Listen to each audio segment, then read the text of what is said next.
আমি প্রশ্ন করি আপনার বাড়ি কোথা? বাড়ি মুন্সিগঞ্জ। মুন্সিগঞ্জ। নাম জিজ্ঞেস করেন আগে। আপনার নাম? আমার নাম বিচারপতি শামসুদ্দিন চৌধুরী মানিক। বিচারপতি শামসুদ্দিন মানিক। মানিক কে? হাইকোর্টের। যেটা কয়েকদিন আগে একটা উপস্থাপন করছো চ্যানেল আইতি সেই মানিক কে? সিনেলাইতে হ্যাঁ হ্যাঁ। সেই মানিক অন্য নাম হলো বিচারপতি মানিক, বাড়ি মুন্সিগঞ্জ। আপনার পিতার নাম? পিতার নাম মরহুম আব্দুল হাকিম চৌধুরী। আব্দুল হাকিম চৌধুরী। গুড। জি। আপনি ইন্ডিয়া পালাইতেছেন কেন বলেন? ভয়ে পালাইতেছি। কার বইয়ে? আর প্রশাসনের ভয়ে। প্রশাসনের বইয়ে?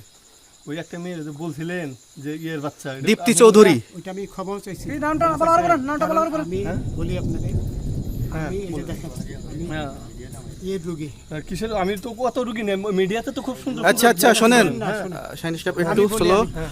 আপনার কাছে এই মুহূর্তে এরা যখন ধরছে এই যে আমি একটা আমাদের কথা প্রতিনিধি কি কি ছিল সাথে? আমি দাঁড়ান আপনার বলি। সাথে কি কি ছিল এটা বলেন। আমার সাথে ছিল ব্রিটিশ পাসপোর্ট, হ্যাঁ, বাংলা পাসপোর্ট, বাংলা পাসপোর্ট, টাকা টাকা, আর কয়টা